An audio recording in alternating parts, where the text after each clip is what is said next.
Conexión mente-músculo. ¿Qué significa? Se dice que son las conexiones neuronales que permiten los movimientos, que al final es la implicancia que a nosotros nos interesa dentro del mundo del deporte. La mente podrá hacer muchas cosas, pero a mí me interesa qué utilidad tiene para el mundo del deporte, levantar más peso, etc.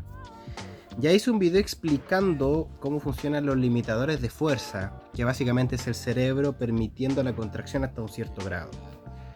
Pero al final no se queda solo en eso, no se queda solo en contracciones de unidades motoras o cables, que son la musculatura, sino que va incluso más allá. Y aquí empiezo a entrelazar este concepto más físico con algo un poquito más espiritual, si se quiere ver. Es básicamente la relación de nuestro cerebro con nuestro cuerpo, ¿ok? Voy a poner un ejemplo que va a sonar bastante interesante. He escuchado, tampoco hay mucha información que lo corrobore, pero hay una especie de función dentro del cuerpo que hace sentido una vez lo explico, así que denme un poco de tiempo, paciencia, que es la función de llevar varios músculos ejerciendo una contracción a la vez.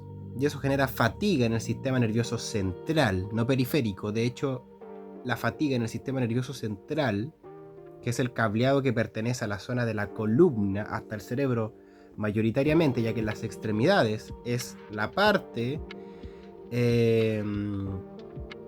periférica del sistema nervioso, ¿ok? Pero la suma de fatigas en el sistema nervioso periférico produce fatiga en el sistema nervioso central. Por eso hablo de que hay dos tipos de energía, la del músculo, la de la unidad como bíceps, versus la de la fatiga central. Quizás tú no has ejercitado bíceps en una semana y estás 100% de fuerza, pero ese 100% de fuerza en una ecuación tiene que relacionarse con la cantidad de fuerza global, que es la fatiga central acumulada, y eso te va a dar un desempeño. Por eso, por muchas veces que tú hayas descansado un músculo, está débil ese músculo, porque centralmente estás cansado. En ese bloque en concreto estás bien, pero centralmente estás débil. Y aquí la frase muy potente que dice que somos tan fuertes como nuestro eslabón más débil. Y así es. Bueno, volviendo al ejemplo de mover varios músculos a la vez. Es muy sencillo realizar una contracción de bíceps, ya que solo contraes el bíceps y naturalmente otras musculaturas implicadas, por ejemplo, para agarrar la mancuerna, el antebrazo, los supinadores o los pronadores para mantener la forma y generar la contracción del bíceps. También un poco de hombro porque seguramente vamos a querer, por inercia, querer subir, pero a un grado muy bajo. Dos conceptos: la contracción específica y el tono basal. El tono basal es la capacidad de contracción que manejan los músculos estando en reposo. Nunca están realmente en reposo, sino que más bien están en una contracción adaptada a nuestro día a día, ¿ok? La cual no sentimos. No significa que no esté, sino que no sentimos. Por ende, si nosotros realizamos un esfuerzo, otro ejemplo, un press banca, y no sentimos el pecho, ¿no está trabajando el pecho? No, es que no representa, digamos, puede ser por mala forma, es cierto, pero es difícil hacer con una forma pésima el press banca. Si no lo sentimos porque la musculatura es tan potente, y es verdad, el pectoral mayor es muy grande comparado con el resto de músculos, que está bien, está ligero. ¿Ok? Bueno, volviendo al tema de mover varios músculos a la vez. Es una función cerebral, con implicancia por ende mental y corpórea, la de mover varios músculos a la vez. Y esto se ve mucho más complicado cuando son músculos agonistas, ya que cerebralmente, neuronalmente, incluso biológicamente, estamos diseñados para no realizar ese movimiento. Y aprender a realizarlo es casi que un acto innatural. Voy a poner un ejemplo. El bíceps se encarga de la flexión de codo y el tríceps de la extensión de codo. Son funciones opuestas. ¿Cómo podrían contraerse los dos a la vez? Por ejemplo, hay una forma que es absurda, más que simplemente para ilustrar, que es la contracción manual. Por ejemplo, yo puedo apretar bíceps, ahora estoy apretando, y puedo apretar también tríceps. Naturalmente, yo para mostrar bíceps flexiono el codo, y para contraer tríceps estiro tríceps. Pero ¿qué pasa si me quedo en el punto medio? también estoy apretando los dos, pero es manualmente. Y yo siento, y si sigo apretando, voy a sentir cómo se cansa el músculo. Hay un montón de procesos asociados de por qué se siente el músculo, acumulación de iones de calcio, o lo que se llama fatiga o estrés metabólico, metabolitos, líquido que empieza a acumularse, empieza a fugarse, que pierde la reserva de energía, el nombre que ustedes quieran, pero se va cansando. Entonces, ¿en qué movimiento sucede la contracción de músculos agonistas? En donde la función va a requerir que se unan. El bíceps tiene muchas funciones. Supinador, ¿cierto? Se encarga de la supinación, se encarga de la flexión de codo, pero también se encarga de... comparte función con el deltoides anterior, que es la de levantar el brazo. Y esa es una función que se asocia al empuje. Por ejemplo, un press militar, un movimiento de empuje, uno ahí teóricamente también está haciendo bíceps en un porcentaje muy pequeño, ya que es ineficaz.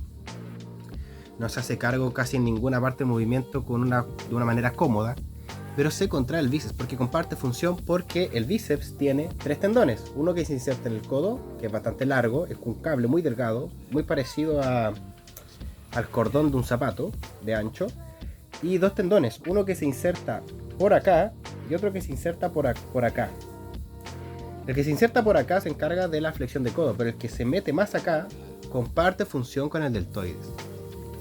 Ahora, ya tenemos identificada la función, que es la de elevar los brazos, que también trabaja bíceps.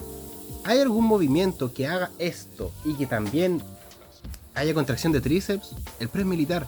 El press militar es una contracción de músculo agonista en un grado tan bajo que no representa una fatiga para el bíceps y nadie habla de eso. Pero cuando lo llevamos a un movimiento de calistenia que a mí me parece increíble, apasionante de estudiar, que es la maltesa, tú te das cuenta que se contraen músculos agonistas. Y esta es una función nueva para el cerebro, en intensidades nuevas. La maltesa es un movimiento que contrae bíceps, sobre todo por la función que comparte con el deltoide anterior, que es la de levantar el brazo, que eso también la hace el bíceps. Contrae deltoide anterior, incluso un poco las porciones medias, contrae pectoral, sobre todo. No es que no se contraigan las otras fibras, pero las partes que más influyen son las fibras medias, las porciones más cercanas a la clavícula, más que las porciones bajas, porque el movimiento es así. Por ende, lo que esté en esta dirección se va a contraer. Se contrae bíceps, también está el antebrazo, también estamos apretando el suelo, se contrae antebrazo, los tendones de la mano, se contrae deltoides, se contrae serrato, porque también es responsable de elevar la escápula. Recordemos que cuando nosotros subimos los brazos, hasta los 80 grados no hay movimiento de escápula, pero después de eso, la única forma de mover es cuando se giran los omóplatos, que es un gesto que se encarga de hacer el serrato. También tenemos el tríceps, y este es el tema. ¿Por qué estoy haciendo tríceps si yo estoy haciendo esto? Porque tú estás trancado con el suelo. Y también, naturalmente no debería haber una gran contracción de tríceps. Para ser bien sincero, de hecho una maltesa naturalmente no tendría los brazos bloqueados. Pero en calistenia se bloquea el brazo. ¿Y quién bloquea el brazo? El tríceps. Siempre es el tríceps. O sea, y es curioso porque, por un lado, si pudiéramos quitar el suelo de una maltesa, el brazo tendería a hacer 2 movimientos, este y este. Este es el movimiento, digamos, que está trancado por el suelo y por ende quedamos así. No podemos ni hacer esto, ni hacer esto. ¿Ok? Ahora,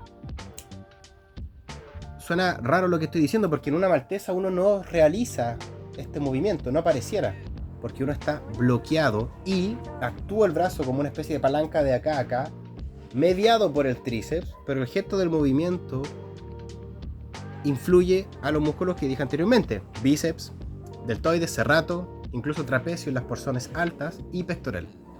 Esas son las musculaturas que trabajan. Y esto es a lo que quiero llegar.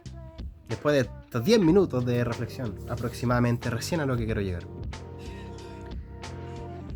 Tú tienes que trabajar siempre la postura más parecida al elemento para mejorar en ese elemento. Por un montón de razones. Se habla de propiocepción, que la verdad es que sí, es mirarme en el espejo y decir, oye, estoy a la altura correcta. Pero no es solo eso, es manejar las intensidades que corresponden. Por ejemplo, para aguantar una full planche, tú puedes hacer toda tu vida y nunca vas a conseguir full planche si no intentas la full planche. Primero que nada, y a grandes rasgos, lo que observamos es que la full planche hay contracción de la cadera posterior para mantener las piernas arriba. Esto va a sonar un poco curioso lo que voy a decir, pero yo lo he estudiado bastante y no hay contracción de abdomen en una plancha. No puede haber, porque la función de la contracción del abdomen es enrollar el tronco. Y tú en una plancha estás haciendo todo lo contrario. Incluso hay personas que se vuelven banana al hacer esto porque contraen un montón de músculos. Entre ellos tienen los glúteos, los isquios, los gemelos para mantener la punta del pie así. También contraes los erectores espinales para mantenerte recto, lo que es la zona lumbar, que se llama, que muchas personas entrenando planchas se les cansa la zona lumbar. ¿Por qué? Porque eso trabaja toda la parte posterior del cuerpo para mantener la postura. Recuerden que estamos hablando de cadenas cinéticas, pero todo finalmente llega a la zona del hombro y todos los músculos que están ahí, que se encargan de este gesto, en caso de la maltesa, o de este gesto, en caso de la plancha, interactúan.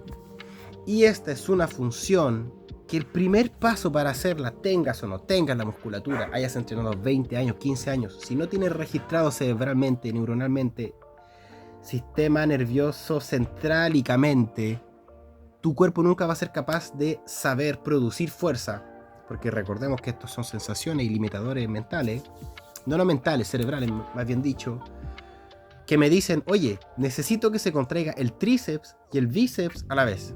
Y el cerebro, pero esas son funciones que no entiendo, que no he realizado. Y poco a poco realizarlas. Por eso, es tremendamente importante realizar un ejercicio en intensidad alta para desarrollar la musculatura. Pero por mucho que desarrolle la musculatura, si hay mala forma, nunca van a trabajar las proporciones correctas un movimiento si no trabajan la propiocepción. Por eso yo creo que el mejor entrenamiento de un ejercicio es trabajarlo en rango completo, con baja intensidad, con mucho volumen para registrar los movimientos, a nivel de propiocepción, de musculatura secundaria implicada, un montón de cosas. Voy a poner un ejemplo, quizá para realizar una full planche necesites 70% de hombro, 10% de pectoral, 5% de bíceps, 10% de serrato. Si tú trabajas siempre con mala postura, tu cuerpo va a encontrar la forma de ser eficaz en esa mala postura y te vas a volver bueno en una mala postura. Tú no quieres eso. Es mejor a que hagas una progresión correcta a que realizar el elemento mal. O sea, conozco un amigo que está intentando avanzar en la plancha. Y primero que nada, siempre que intenta una plancha en full, porque está intentando la full, no es capaz de frenarla. Que aquí es donde realmente empieza como se dice marcar un ejercicio, pero es donde realmente empiezan a desempeñarse, entra en funcionamiento la cadena cinética. Y él cada vez que hace full planche solo la balancea y la baja lento. Es una progresión, pero si él no usa banda elástica para mantenerse en la posición, jamás va a entrar en juego, por ejemplo, con la intensidad correcta, a desgastarse, a funcionar, a crearse las redes neuronales, la full planche si no eres capaz de mantenerlo. Entonces mi consejo para esa persona es, amigo, en vez de hacer con mala forma, solo balancearte en la full planche y bajarla lento, retrocede a la progresión que te corresponde. Acá hay un poco de ego que hay que dejar de lado, porque entre hacer un straddle muy difícil, 3 segundos, pero bien hecha, a hacer 1 segundo de full planche feo, prefiero hacer la full planche. No, amigo, tienes que retroceder a la progresión que te corresponda. Tienes que tener buena postura, no solo porque es bonito, si al final, ¿quién decide que es bonito? Por prevención de lesiones. Por ejemplo, tú te caes en una full planche, tu codo está más doblado de lo normal, puede ser peligroso. Segundo, los porcentajes de contracción en cada musculatura implicada se ve alterado y no representa el movimiento real. Entonces, te vas a volver fuerte en algo que está mal. Es como una persona que aprende a tocar guitarra de una manera que es del doble de difícil que una persona que lo hace por la ruta correcta. Cada uno es libre de hacer lo que quiera, pero yo como divulgador intento aconsejar con lo que creo que es lo mejor para la gente. Así que eso dicho, retrocede a la progresión que te corresponda. No hagas ejercicios que no eres capaz de hacer. ¿Cómo voy a hacer algo que no soy capaz de hacer? O sea, no le puedes decir hacer full planche a hacer esto. No, tener full planche es hacer esto al menos 2 segundos y bajarlo. Puede ser un segundo, da lo mismo, pero que haya un instante donde estés en la posición. Y ir registrándolo, ir sumando segundos. Quizás cada vez que lo intentas dura un segundo, pero después de 100 segundos está en la red neuronal suficiente para aguantarlo. Puede ser, es una forma de entender los movimientos. Me pasa con el hashtag en un brazo, después de muchas horas por fin empieza a aparecer, a tener nociones del movimiento. Y bueno, después podemos hablar de cuáles son las mejores progresiones. Por ejemplo, un movimiento que a simple vista no me parece muy interesante, no creo que tenga mucho sentido, el straddle, para ser bien franco. La straddle es un paso que hay que dar para la full, pero nadie se quiere convertir extremadamente fuerte en la straddle. Hay personas, conozco personas que se vuelven ultra fuertes en la straddle. Y claro, intentan hacer full planche y tienen lo suyo, tienen fuerza. Pero es desconmensurado, o sea, ok, la full es más difícil que el straddle, pero en straddle eres capaz de hacer 2 presses, una flexión y aguantarla 3 segundos después, fuerte en straddle, pero en full eres capaz de aguantarla 2 segundos. No hay una descompensación. Esa persona se ha enfocado más de lo que debía en el straddle. Recordemos que el straddle es una progresión para la full. Entonces, una vez consigas el elemento, dale al elemento. La importancia de las progresiones, la conexión mente-mutua. Así que nos vemos en un siguiente video. Espero que te haya sido útil. ¿Por qué es necesario trabajar los elementos de la manera más pura? Podemos hablar un montón de cosas, si bloquear sirve, cuál es la postura correcta, ya que depende de los huesos de lo largo de cada persona, pero son temas de otros videos. Nos vemos y espero que te haya servido. Adiós.